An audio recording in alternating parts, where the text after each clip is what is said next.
রাসূলুল্লাহ সাল্লাল্লাহু আলাইহি সাল্লামের প্রতি দুরূদ পাঠ করার, দুরূদ ও সালাম পাঠ করার নির্দেশ আল্লাহ রাব্বুল আলামিন কোরআনুল কারীমে বললেন, ইন্নাল্লাহা ওয়া মালাইকাতাহু ইউসাল্লুনা আলান নবী ইয়া আইয়ুহাল্লাযীনা আমানু সাল্লু আলাইহি ওয়া সাল্লিমু তাসলিমা।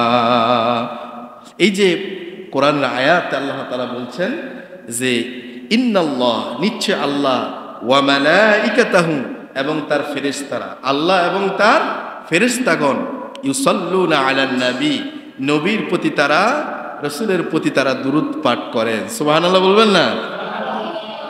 স্বয়ং আল্লাহ এবং আল্লাহর ফেরেশতারা রাসূলের প্রতি দুরূদ পাঠ করেন। সুবহানাল্লাহ বলেন। এরপর আল্লাহ নির্দেশ দিলেন, ইয়া আইয়ুহাল্লাযীনা আমানু, হে ঈমানদারগণ, সাল্লু আলাইহি ওয়া সাল্লিমু তাসলিমা, যে তোমরাও সে রাসূলের প্রতি দুরূদ পাঠ করো, তোমরাও সে রাসূলের প্রতি দুরূদ ও সালাম প্রেরণ করো। বলি ইনশাআল্লাহ। তাহলে রাসূলের প্রতি দুরূদ ও সালাম পাঠ করব তো? عن أنس بن مالك رضي الله عنه قال قال رسول الله صلى الله عليه وسلم, হযরত আনাস রাদিয়াল্লাহু আনহু থেকে বর্ণিত, তিনি বলেন যে নবী করিম সাল্লাল্লাহু আলাইহি ওয়াসাল্লাম বলেছেন, এটি হচ্ছে নাসাই শরীফের হাদিস, মান সাল্লা আলাইয়া সালাতান ওয়াহিদাতান সাল্লাল্লাহু আলাইহি আশারু মাররাতিন। আল্লাহ নবী বলেন, কেউ যদি একবার আমার উপর যদি একবার দুরূদ পাঠ করে, তাহলে আল্লাহ রাব্বুল আলামিন ওই দুরূদ পাঠকারীর প্রতি আল্লাহ তাআলা 10টা রহমত বর্ষণ করে। সুবহানাল্লাহ। চিন্তা করেন, কত সময় আমরা দোকানে বসে থাকি, হোটেলে বসে বসে গল্প করি, চার স্টলে বসে বসে অন্যের সমালোচনা করি, কিন্তু রাসূলের প্রতি দুরূদ পাঠ করার সময় আমার হয় না, আমি এত ব্যস্ত।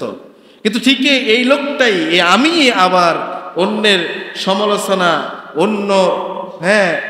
অন্যকে নিয়ে নানান কথাবার্তা বা আরেকজনের কাছ থেকে কথাবার্তা, বিভিন্ন ভাষা কথাবার্তা শোনার জন্য ঘন্টার পর ঘন্টা চার স্টলে হোটেলে আমরা বসে থাকি, বাস টার্মিনালে বিভিন্ন জায়গায় আড্ডা দিই, কিন্তু দেখা যায় আমরা রাসূলের প্রতি দুরূদ পাঠ করার সময় আমরা পাই না। অথচ সেই জায়গায় বসেও আমরা রাসূলের প্রতি দুরূদ পাঠ করতে পারি। আপনি দোকানদারি করছেন, ক্যাশে বসে বসে আপনি সময় পেলে রাসূলের প্রতি দুরূদ পাঠ করবেন, এতে লাভ না লস? কথা বলে, এতে লাভ না লস? আমার প্রিয় ভাইয়েরা, রাসূল বললেন, সালাতান ওয়াহিদাতান সাল্লাল্লাহু আলাইহি আশারু মাররাতিন, যে ব্যক্তি আমি রাসূলের প্রতি একবার দুরূদ পাঠ করলো, আল্লাহ তাআলা তার উপর 10টা রহমত বর্ষণ করবে। সুবহানাল্লাহ। নবীজি বললেন, ওয়া হুত্তাতি আনহু আশারু খতিয়াতি, শুধু তাই না, যে ব্যক্তি আমি রাসূলের উপর একবার দুরূদ পাঠ করলো, আল্লাহ রাব্বুল আলামিন তার গুনাহসমূহের মধ্য থেকে 10টা গুনাহ আল্লাহ তাআলা ক্ষমা করে দিবে। শুধু তাই নয়, আল্লাহ রাসূল বললেন, ওয়া রুফিআত লাহু আশারু দারাজাতিন, ওয়া রুফিআত, আল্লাহ তাআলা মর্যাদা বুলন্দ করবেন, ওয়া রুফিআত লাহু, ওই ব্যক্তির আশারু দারাজাত, আল্লাহ তাআলা 10টা মর্যাদা, 10টা সম্মান মর্যাদা তাকে বুলন্দ করবে। সুবহানাল্লাহ। এইভাবে করে পুরস্কার ঘোষণা করা হয়েছে। রাসূলুল্লাহ সাল্লাল্লাহু আলাইহি ওয়াসাল্লামের প্রতি যদি আপনি বেশি বেশি যদি দুরূদ পাঠ করতে পারেন, আল্লাহ রাসূলের প্রতি যদি বেশি বেশি দুরূদ পাঠ করতে পারেন, দুরূদ সালাত পাঠকারীর জন্য রয়েছে 2টি পুরস্কার। সুবহানাল্লাহ বলেন। এই পর্যায়ে কয়টি পুরস্কারের কথা বলছি? এক্সট্রা ভাবে 2টি আবার পুরস্কারের কথা বলছি। একটা হচ্ছে নাম্বার 1, আল্লাহ তাআলা ওই ব্যক্তির যে সমস্যা আছে, মানসিক যে টেনশন আছে, পেরেশানি আছে, এই দুশ্চিন্তাগুলো, পেরেশানিগুলো আল্লাহ তাআলা মিটিয়ে দিবেন। সুবহানাল্লাহ। যে ব্যক্তি রাসূলের প্রতি, আপনি অনেক পেরেশানিতে আছেন, অনেক টেনশনে আছেন, মানসিক অশান্তিতে আছেন, দুশ্চিন্তাগ্রস্ত আছেন, আপনি রাসূলের প্রতি বেশি বেশি দরুদ সালাম পাঠ করেন, আল্লাহ তাআলা আপনার মানসিক অশান্তি দূর করবেন। সুবহানাল্লাহ। আরেকটি হচ্ছে পুরস্কার হচ্ছে নাম্বার 2, সেটা হচ্ছে রাসূল সাল্লাল্লাহু আলাইহি ওয়াসাল্লামের প্রতি বেশি বেশি দরুদ, যদি বেশি করে যদি দরুদ পাঠ করতে পারেন তাহলে রাসূল সাল্লাল্লাহু আলাইহি ওয়াসাল্লামের শাফায়াতটা আপনার জন্য ওয়াজিব হয়ে যাবে। সুবহানাল্লাহ, আল্লাহ রাসূলের শাফায়াত আপনার জন্য কি হবে? ওয়াজিব হয়ে যাবে। এজন্য আমরা অবশ্যই চেষ্টা করব এই যে রাসূলের প্রতি বেশি বেশি দরুদ সালাম পাঠ করার জন্য। আল্লাহ পাক কবুল করুক, বলি আমিন। রাসূলুল্লাহ সাল্লাল্লাহু আলাইহি ওয়াসাল্লাম ইরশাদ করেন, আউলান নাস বি ইয়াউমাল কিয়ামাতি আকসারুহুম আলা সালাতিন।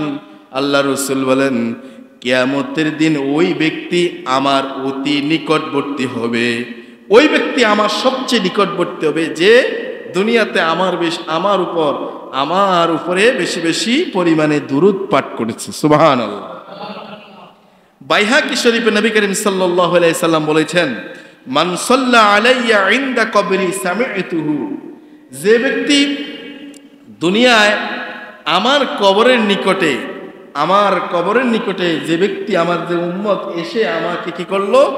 সালাম দিল, দুরূদ পড়লো।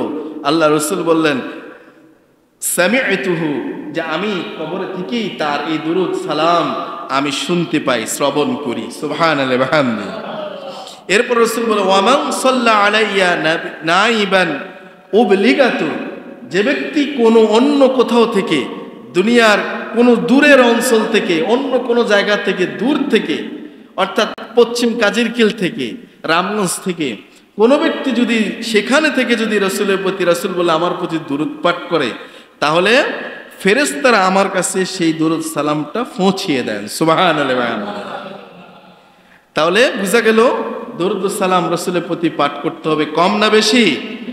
নবী করিম সাল্লাল্লাহু আলাইহি সাল্লাম ইরশাদ করেন, মান সাল্লা আলাইয়া ইয়াউমাল জুমআতি মিয়াতান মাররাতিন। নবীজি বলেন, যে ব্যক্তি জুম্মার দিনে, কোন দিন? সবাই বলেন কোন দিন? আজকে কোন দিন?